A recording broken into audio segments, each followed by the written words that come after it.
Olá, sejam muito bem-vindos ao podcast do projeto Orais Sem Cessar. Eu sou Michele Monaretti. Nós estamos estudando os evangelhos na nossa escola bíblica. Hoje nós vamos continuar estudando sobre as bodas de Caná da Galileia do Evangelho de João.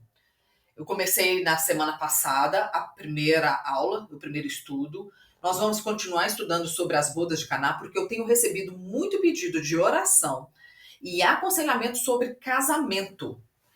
E as bodas de Caná da Galileia fala sobre transformação, como se transformar no casamento. Bem, hoje eu quero começar diferente. Como eu tenho visto tanto pedido de oração, vamos começar o nosso estudo de hoje orando a Deus. Porque muitos são os dias que nós levantamos totalmente desanimados, desacreditados, com vontade de jogar literalmente a toalha. Por isso, hoje nós vamos começar o nosso estudo, a nossa aula, a nossa escola dominical, fazendo uma oração ao Senhor. Senhor Deus, eis-nos aqui. Senhor, hoje eu coloco nas tuas mãos a minha vida, a vida do meu marido, o nosso casamento. Senhor, porque hoje é um daqueles dias, ó Senhor, que o desânimo bateu a nossa porta. Hoje é um daqueles dias, ó Senhor, em que nós não conseguimos ver saída da situação onde nós temos enfrentado. Que parece que as nossas orações, ó Deus, não têm chegado até o teu trono, que as nossas orações não têm feito efeito, ó Senhor. A espera parece estar longa demais, comprida demais, ó Senhor, e as nossas orações não têm surtido efeito, ó Deus, a espera está longa, a mudança parece nunca chegar, que nunca vai acontecer, e desistir sempre parece o melhor caminho. Deixar tudo para trás e começar do zero sempre nos parece a melhor escolha. É isso que salta aos nossos olhos, é esse o desejo do nosso coração, quando os dias estão sombrios, quando as brigas continuam, quando os entendimentos ao Senhor permanecem. Tenha misericórdia, ó Deus, dos casais, dos casamentos, daqueles que estão buscando em Ti uma restauração, uma transformação no casamento. Traga-nos, ó Deus, um escape nesses dias ruins que só o Senhor pode trazer, que só o Senhor pode fazer. Em nome de Jesus, eu oro. Amém e amém. Bem, eu terminei a aula passada falando, que quando nós vamos morar com o nosso cônjuge, quando a gente sai da vida de solteiro e vai para a vida de casado, nós trazemos bagagens da nossa vida passada, de tudo aquilo que nós aprendemos com os nossos familiares, com os nossos pais, né? E agora nós precisamos se adequar a essa outra pessoa e vice-versa. Essa outra pessoa precisa se adequar também a nós. Porque nós temos crenças, valores que são muito diferentes daquele que o nosso cônjuge recebeu e aprendeu. E se nós não soubermos, como eu falei, criar a nossa própria bagagem, a nossa própria história com o nosso cônjuge, essa transformação tão necessária não vai acontecer. Eu até falei, que a primeira coisa que eu tenho visto, que eu tenho percebido hoje em dia, principalmente nas mídias pessoais, mídias sociais, são as pessoas preocupadas com a divisão dos bens em caso de divórcio, em caso de separação. Eu sigo algumas advogadas de vara de família e a pergunta que eu vejo que elas mais recebem é a seguinte: como faço para proteger os meus bens no futuro em caso de divórcio? Muitas das vezes eu vejo elas respondendo, não casando, e se fosse eu responderia a mesma coisa, não casando. Porque veja bem, uma pessoa que não pensa em construir uma vida, dividir uma vida, e entenda esse dividir, incluir os bens adquiridos, durante essa união, eu simplesmente aconselharia a não casar. Porque deixar de ser livre, em primeiro lugar, é aprender a dividir, a dividir seu tempo, a dividir sim seus bens, a dividir o dinheiro, a espaço, a cama, o banheiro, enfim. Deixar de ser livre é aprender a dividir. E quando o Senhor diz, serão dois uma só carne, é exatamente isso, ser um em tudo. Quantos casos ou casais você conhece que cada um tem a sua própria conta bancária? Cada um tem uma conta separada. Um não sabe quanto o outro ganha, não sabe o que faz com o dinheiro. Gente, isso não é casamento. Pelo menos não um casamento cristão, com os propósitos definidos por Deus em sua palavra. Como Casais que levam vidas separadas esperam chegar a serem um bom vinho, como está escrito nessa parábola. Ou esperam ter um futuro, né, longo com essa pessoa. Esperam se transformar em uma boa safra, né? Como disse esse mestre Sala ao esposo. Todo homem põe primeiro o vinho bom. E quando já tem bebido bem, então o inferior. Mas tu guardaste até agora o bom vinho. Vamos lá. Depois de ficarem, vamos colocar, presos, né, dentro do mesmo imóvel, dentro de uma mesma casa, né, juntos, o casal começa a enfrentar problemas que até então não lhe diziam respeito. Por isso, no processo de fabricação de vinho, a primeira recomendação é preciso controlar a temperatura do invólucro, né? De onde for colocado ali o vinho para ele sofrer a fermentação. Pois a partir dela, o processo pode ser, veja bem, pode ser retardado ou até interrompido. Retardado. Muitos casamentos custam a entender como é que é o funcionamento de um casamento e sempre vivem ali na corda bamba, sempre parecendo que vão divorciar. Por quê? Porque é preciso controlar a temperatura, é preciso controlar as brigas, os desgastes, tá? Por isso, o processo no vinho pode ser retardado ou até interrompido. Lê-se divórcio, lê-se separação. Entende que quando a temperatura do casamento aumenta, quando as brigas se prolongam, quando não há perdão, o processo acontece como o vinho. Ou o amor do casal começa a se esfriar, a desaparecer, e para voltarem a ser um casal novamente, aí vai precisar de terapia, intervenção fora, muita oração e jejum. E aí é um processo, né, de se tornarem um, é retardado. Fora o desgaste, sim, o desgaste. Oração, jejum, madrugada, pedindo oração para pastor, pedindo aconselhamento, vendo pregações sobre casamento, é, terapeutas. E já tem outros casais, quando vê o quê? Nem quero, já joga a toalha e o processo é logo ali interrompido. Não, é trabalho demais, não quero despender tempo, dinheiro, energia para isso. E aí eles partem logo para o divórcio. Não querem mais saber de perdão, de conversa, de terapia, porque a temperatura aumentou tanto que muitas brigas passam de ofensa para até agressões físicas. Sim, infelizmente. E é por isso que o Senhor Jesus precisa estar presente no casamento desde a concepção dele, ou seja, já nas bodas. Porque na lua de mel o negócio já começa a ferver, se não até borbulhar. Claro que cada casal, o que eleva a temperatura, né, ali no relacionamento é diferente de um outro casal. Assim como no vinho, a temperatura adequada vai variar de acordo com cada tipo de vinho, com cada tipo de uva, né? A temperatura ou os problemas, né, dependem também de cada casal, de cada situação, de cada família. Mas todos nós, sem exceção, teremos ações internas entre o próprio casal e principalmente influências externas que trarão esse aumento de temperatura, assim como no vinho, que o contato das leveduras e bactérias ali com o mosto do vinho é o que vai dar início a todo esse processo, né, de fermentação, de transformação.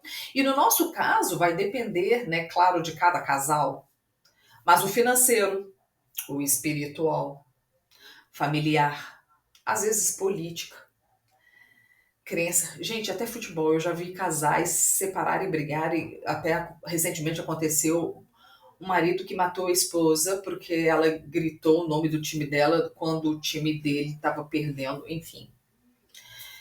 Mas são N fatores, né? Os valores, né, que a pessoa recebeu o caráter, né, os valores que ela recebeu dos seus familiares. Animal de estimação, corte de cabelo do filho. E sabe-se lá mais Deus o que, né, pode trazer ali esse aumento de temperatura. O primeiro problema, sem dúvida, quase sempre será o financeiro. Porque não existe nada, né, mais esse negócio de meu e seu. Agora é nosso. E aprender a dividir isso, porque sempre um ganha mais do que o outro, e saber equilibrar aquilo ali de forma igualitária e justa, porque deveria ser proporcional, quem ganha mais contribui mais, quem ganha menos contribui menos, proporcional. Proporcional com as despesas, proporcional com as tarefas de casa, enfim, proporcional, uma coisa justa. Pelo menos assim deveria ser, né? No meu caso, já começou na lua de mel. Por isso que eu disse que na lua de mel o negócio começa a ferver, se não até borbulhar. Na minha casa, diferentemente de outras casas, sou eu a mulher que economiza, meu marido é o que gasta. Então, na lua de mel, nós estávamos em uma cidade e queríamos ver uma peça teatral famosa. E meu marido queria um lugar mais e mais, bam, da cidade. Mas em outros teatros também da cidade, faziam a tal apresentação, a tal peça, com um preço mais em conta. E um belo dia eu estava passeando pela avenida turística lá da tal cidade. Apesar do meu marido já ter na cabeça dele, definido na cabeça dele que teria que ser naquele teatro, aquela peça, eu vi alguém assim na rua, em frente, parece que um teatro, anunciando a tal peça nesse outro teatro por 3 vezes menos o valor do teatro lá, bam, famosinho. E aí, eu fui falar com ele assim, olha, nesse lugar aqui é mais em conta. Pronto. Não precisou de mais nada. Só precisei falar isso. Para começar aquele quebra de moléculas ali no casamento. Foi um vucu-vucu. Foi um barraco só. E desde então tivemos que aprender a lidar com gastos, porque foram muitas, mas muitas vezes, muitas brigas por conta de problema de financeiro. Quem está gastando mais, olha o cartão de crédito, olha a conta esse mês, a gente ganha tanto, enfim. E cheques especiais. E foram N situações, até pegar dinheiro emprestado, até que conseguimos entrar num acordo. Muitas das vezes eu finjo que eu não estou vendo, né, ele gastar, tem algumas coisas que eu deixo passar. Outras, ele deixa de gastar para não me incomodar. Ele fala assim, será que precisa? Às vezes agora eu estou pensando, porque antigamente ele ia lá e gastava. Hoje ele fala assim, olha, eu comprei isso, mas às vezes ele vai lá e compra ainda assim. Me avisa, olha, comprei isso, mas só comprei isso esse mês, não vou gastar mais. Né? Então, às vezes ele deixa de gastar para não me incomodar, às vezes eu finjo que não vi para deixar para lá. Porque o mais importante nisso é aprender a conversar um com o outro sobre o que fazer e o que não fazer, né? E não mais ser egoísta e solteiro e fazer aquilo que quer sem dar satisfação para o outro. Porque isso não existe mais. Antigamente ele chegava a gastar sem me dizer nada, né? E aí no final do mês, pimba, a briga estava lá comprada. Hoje em dia, quando vamos falar sobre dinheiro, né? Quando eu discordo, ele às vezes diz, olha, isso eu não abro mão, eu quero isso de qualquer jeito. E a gente vai se equilibrando. Uma vez ele abre mão, outra vez eu abro mão. Uma vez deixa pra lá, na outra deixa de gastar. Né? E a gente não tem mais aquelas brigas sem fim por causa de gastos. Nós não temos mais. Aprendemos, depois de anos, depois de muitas brigas, aprendemos a lidar com essa questão do dinheiro. Mas não há transformação sem aumentar a temperatura, sem sair do conforto, sem aprender a lidar com o outro, com as vontades do outro, sem aprender a ver, né? A ter os olhos do outro, a ter a visão do outro, a se colocar no lugar do outro. No meu caso, imagino que no caso de muitos casais, né, nossos familiares também foram excelentes catalisadores. Catalisador é uma substância que modifica a velocidade de uma reação química. E a gente está falando aqui de reação química no caso do vinho, né? Ou seja, o negócio já está pegando fogo sozinho, sem familiar nenhum entrar com seu dedo.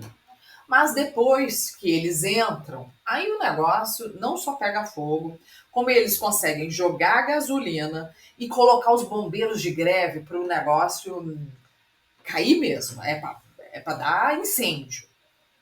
Quantos casos você não conhece, ou até mesmo já não aconteceu com você, de algum familiar, se eu subir a temperatura do seu tanto, tanto, tanto, a ponto de você dizer, chega, não quero mais, não aguento mais, isso não é para mim. Eu não aguento essa família dele, eu não aguento aquela irmã, aquele cunhado, aquela mãe, a minha sogra, enfim. Você fala, chega, isso não é para mim, não quero mais. É muito complicado, né? Eu vou dar alguns exemplos que aconteceram com pessoas próximas que tiveram verdadeiros catalisadores para aumentar a temperatura sem o casal precisar fazer absolutamente nada.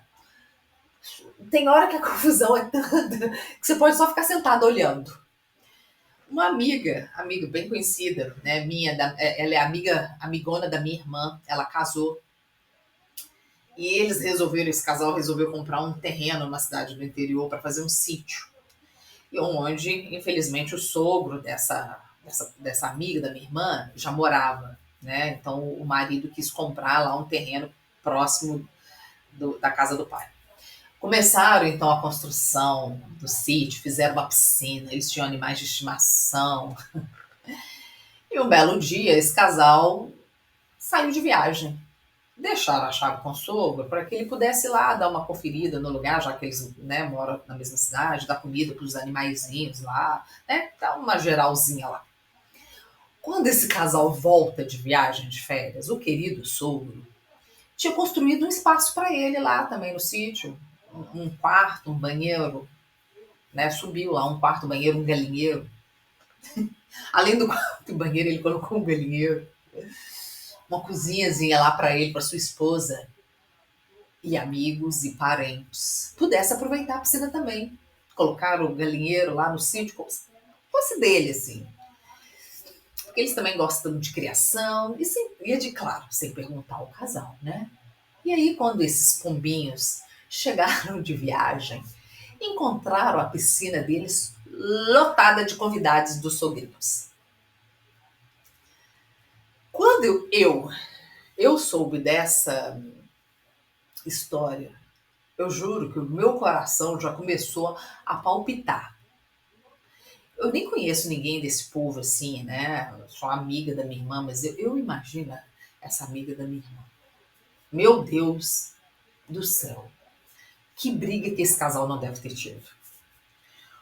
Outro caso foi de outros dois também, né? Casal, ou vamos chamar assim, de pombinhos, que depois de nascer a primeira filha, o sogro dessa moça também era pastor de uma igreja. Imagina, a primeira filha dessa mulher nasceu. O sogro dela era pastor. Um belo dia, terminando o culto, ele pergunta lá no púlpito assim: quem quer ir visitar a minha netinha junto comigo?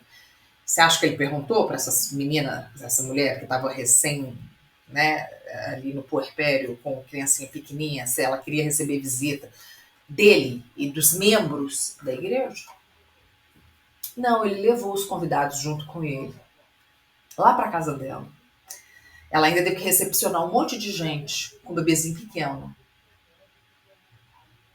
Também teve um grupo de oração uma vez, né? Uma moça pediu oração no grupo de oração lá, ela pediu oração pro sogro. E a gente foi entender o porquê a história. Porque o sogro obrigava ela e o marido a almoçar todos os domingos na casa dele.